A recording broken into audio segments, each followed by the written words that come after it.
রাধে রাধে বন্ধুরা, রাধারানীর পরিবারে তোমাদের সকলকে স্বাগত। আজকে আবার চলে এলাম আরেকটি রেসিপি নিয়ে। আজকে তোমাদের সাথে আমি শেয়ার করব বিরিয়ানির রেসিপি। তো এই বিরিয়ানির রেসিপি বানানোর জন্য আমি বাসমতি চাল নিয়ে নিয়েছি। সেটা আগে থাকতে পরিষ্কার করে ধুয়ে ভালো করে আধ ঘন্টা আগে আমি ভিজিয়ে নিয়েছি। এখানে আজকে আমি তৈরি করব 700 গ্রাম বাসমতি চালের বিরিয়ানি। তার জন্য দেখো বিরিয়ানির চালটা কিন্তু ভালো ভিজে গেছে। আর নিয়েছি কিছুটা আলু এরকম বড় বড় করে কেটে। আর এবারে আমি পনিরটাও কেটে নেব। আলু আর পনির দিয়ে আজকে আমি বিরিয়ানি তৈরি করব। আশা করি তোমাদের এই রেসিপিটি ভালো লাগবে। দেখো পনিরগুলো এবার আমি বড় বড় করে কেটে নিলাম। এখানে আমার 250 গ্রাম পনির আছে।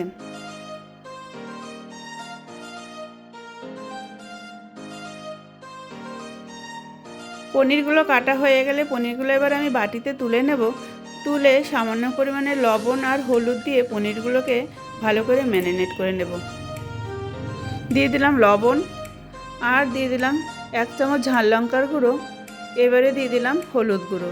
এখন ভালো করে পনিরটাকে আমি ম্যারিনেট করে নেব। পনিরটা ভালো করে মাখা হয়ে গেছে। এটাকে এবার আমি সাইডে রেখে দিয়ে এবারে আমি কড়াতে দিয়ে জল বসিয়ে দেব।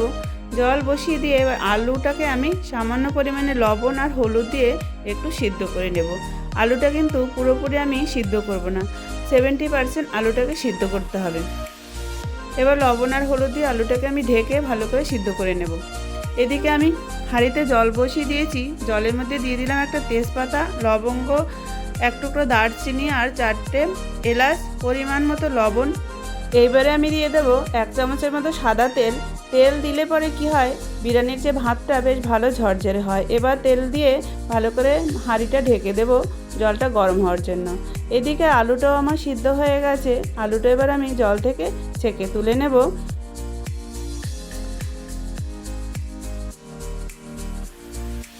আলুটা আমার তোলা হয়ে গেছে। এইবারে কড়াতে তেল দিয়ে দিলাম। তেলটা গরম হয়ে গেলে প্রথমে আমি আলুগুলোকে ভেজে নেব। আলুতে যেহেতু আগে থাকতে লবণ আর হলুদ দিয়ে সিদ্ধ করা আছে, আলুটার মধ্যে কিন্তু আর লবণ হলুদ দেব না। আলুটা যখন সিদ্ধ করা হয়েছিল তখন কিন্তু আলুটা পুরোপুরি সিদ্ধ করতে হবে না, 70% আলুটা সিদ্ধ করলেই হবে। এবার ভাজার সময় অনেকটা আলু সিদ্ধ হয়ে যাবে। এদিকে আলু সিদ্ধ হচ্ছে, এদিকে কিন্তু বিরিয়ানির যে জলটা বসিয়ে দিচ্ছি হাঁড়িতে, সেই জলটাও বেশ ফুটে উঠেছে। এবার দিয়ে দিলাম ধুয়ে রাখা চালটা। বিরিয়ানির চালটা দিয়ে এবার হাঁড়িটা আবার ঢেকে দেবো ভাতটা হওয়ার জন্য। এদিকে আলুটাও কিন্তু আমার ভালোভাবে ভাজা হয়ে গেছে। এবার আলুটা আমি তুলে নেব। দেখো আলু ভাজা হয়ে গেছে। আলুটা এবার আমি তুলে নিলাম। এবার এই তেলের মধ্যেই আমি পনিরগুলোকে এক এক করে ভেজে নেব। পনিরগুলো কিন্তু খুব বেশি ভাজতে হবে না, জাস্ট একটুখানি হালকা আলতো হাতে একটু ভেজে নিলেই হয়ে যাবে। খুব লাল লাল করে ভাজলে কিন্তু পনিরগুলো শক্ত হয়ে যাবে। 1-2 মিনিট রেখেই কিন্তু আমি পনিরগুলো তুলে নেব। দেখো পনিরগুলোও ভাজা হয়ে গেছে। এগুলো আমি আবার তুলে নিলাম। এবার এই তেলের মধ্যেই দিয়ে দিলাম একটা তেজপাতা ফোড়ন আর দিলাম কিছুটা জিরে ফোড়ন। ফোড়নটা ভাজা হয়ে গেলে এবার আমি এক এক করে সমস্ত মশলাগুলো দিয়ে দেব। প্রথমেই দিয়ে দিলাম 1 চামচ আদা বাটা, তারপরে দিয়ে দেব লঙ্কা বাটা। এখন আমি এখানে দিয়ে দিলাম জিরে আর ধনে বাটা 1/2 চামচ। তারপরে দিলাম একটা বড় সাইজের একটা টমেটো বাটা আর কিছুটা হলুদ গুঁড়ো আর দিলাম 1 চামচ কাশ্মীরি লঙ্কা গুঁড়ো। এবার সমস্ত মশলাকে ভালো করে কষিয়ে নিতে হবে। পরিমাণ মতো লবণ দিলাম। এবারে দিয়ে দিলাম বড় চামচের 1 চামচ বিরিয়ানির মশলা।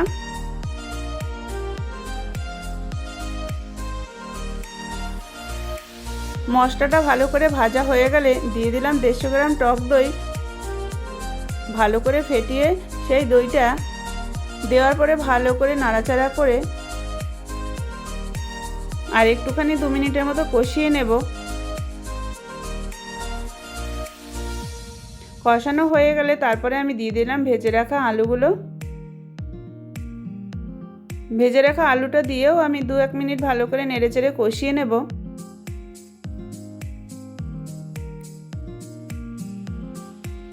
দেখো মশলাটা কিন্তু আলুর সাথে বেশ ভালোভাবে কষানো হয়ে গেছে। মশলা থেকে তেল ছেড়ে আসছে।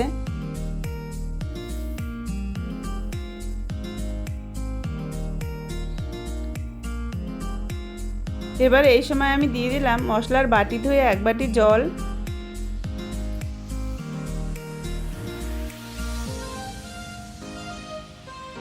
জলটা দিয়ে ভালো করে নেড়েচেড়ে আমি 3-4 মিনিটের জন্য ঢেকে দেব, যাতে আলুটা সিদ্ধ হয়ে যায়।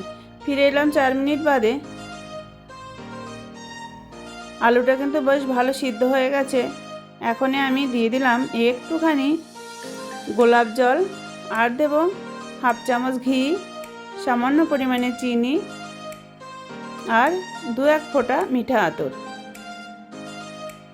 সব শেষে আমি দিয়ে দেব ভেজে রাখা পনিরটা শেষে দিলাম যাতে পনিরটা ভেঙে না যায় তার জন্য। পনিরটা দিয়ে নেড়েচেড়ে মিশিয়ে এবারে আমি গ্যাস অফ করে এটাকে ঢেকে সাইডে রেখে দেব। হয়ে গেল আমার আলু আর পনিরের গ্রেভিটা রান্না করা।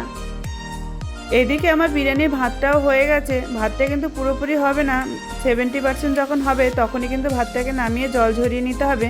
বিরিয়ানির ভাতের জল ঝরানো হয়ে গেছে। এদিকে আমি এই বড় সসপ্যানটার মধ্যে আমি বিরিয়ানি আজকে লেয়ারটা তৈরি করে নেব। তার জন্য এই সসপ্যানটায় কিছুটা ঘি মাখিয়ে নিলাম, তলায় একটা তেজপাতাও দিয়ে দিলাম। এবারে প্রথম লেয়ারে দিয়ে দিলাম ভাতটা ভালো করে ছড়িয়ে দিয়ে তারপরে দিয়ে দিলাম আমি বিরিয়ানির মশলা, আর দিয়ে দিলাম 1 বাটি দুধের মধ্যে কেওড়া জল, গোলাপ জল আর 2-3 চামচ মিঠা আতর মিশিয়ে রেখেছিলাম, সেটা দিয়ে তারপরে আমি দিয়ে দিলাম এই যে তৈরি করে রেখেছিলাম আলু আর পনিরের যে গ্রেভিটা, সেইটা।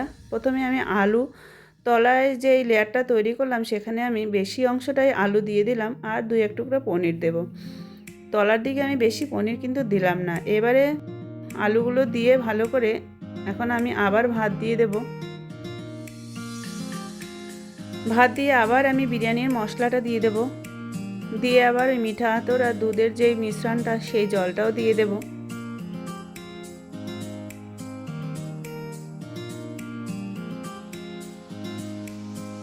আর এই বিরিয়ানিটা যখন রান্না করা হচ্ছে তখন কিন্তু আমরা যে লবণটা দিয়েছি, ভাতটা একটু চেক করে দেবে। লবণ যদি কম থাকে তাহলে কিন্তু এই লেয়ারের সময় একটু লবণ দিয়ে দিতে হবে। আমার একটু লবণ কম হয়েছিল, তাই কিন্তু আমি একটু সামান্য পরিমাণে লবণও দিলাম, আর দিয়ে দিলাম একটু চিনি, দিয়ে দিলাম ঘি। এবারে আবার পনিরের লেয়ারটা দিলাম, দিয়ে আবার ভাত দিয়ে এইভাবে আমি প্রতিটা লেয়ার তৈরি করে নিলাম।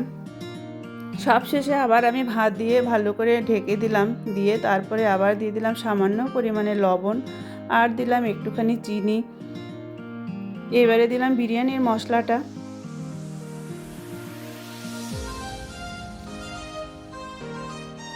তারপরে দিয়ে দিলাম এই মিঠা আতর, কেওড়া আর গোলাপ জলের যে মিশ্রণটা সেইটা, তারপরে দিলাম বেশ খানিকটা ঘি। ওপর দিয়ে আমি ঘিটা বেশ অনেকটাই ছড়িয়ে দিলাম। এইবারে আমি দিয়ে দিলাম 1 কাপ দুধের মধ্যে কিছুটা কেশর ভিজিয়ে রেখেছিলাম, সেই জলটা। কেশরের পরিবর্তে অনেকে এখানে ফুড কালারও দেয়। দেখো আমার প্রতিটা লেয়ার তৈরি হয়ে গেছে। এবারে আমি ঢাকনা চাপা দিয়ে বিরিয়ানিটা দমে দিয়ে দেব।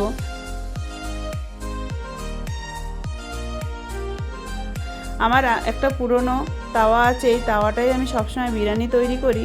এটা হলো লোহার তাওয়া। এই তাওয়াটার উপরে আমি বিরিয়ানি হাঁড়িটা বসিয়ে দিলাম। বসিয়ে এবার দেখো এই কাপড়টা দিয়ে ভালো করে আমি ঢেকে দিলাম যাতে দমটা বেরিয়ে না যায়।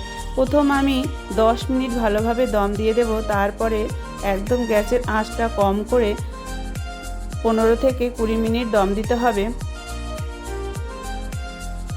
দেখো ফিরে এলাম 20 মিনিট বাদে। বিরিয়ানিটা কিন্তু আমার পুরোপুরি রেডি। দেখো দেখে কতটা সুন্দর লাগছে বিরিয়ানিটা, আর কতটা ঝরঝরে হয়েছে। ঠিক একদম দোকানের মতো এইভাবে যদি তোমরা বিরিয়ানিটা তৈরি করতে চাও তাহলে কিন্তু এই রেসিপিটি একদিন বাড়িতে ট্রাই করে দেখতে হবে। বিরিয়ানিটা যে কতটা টেস্ট হয়েছে সেটা কিন্তু না বানালে তোমরা বুঝতেই পারবে না। আমি তোমাদের বলে বোঝাতে পারবো না। তার জন্য এই বিরিয়ানির রেসিপিটি কিন্তু একদিন তোমাদের ট্রাই করে দেখতে হবে। এবার দেখো আমি থালায় বিরিয়ানি পরিবেশন করছি। কতটা ঝরঝরে হয়েছে আমার আলু আর পনিরের বিরিয়ানি।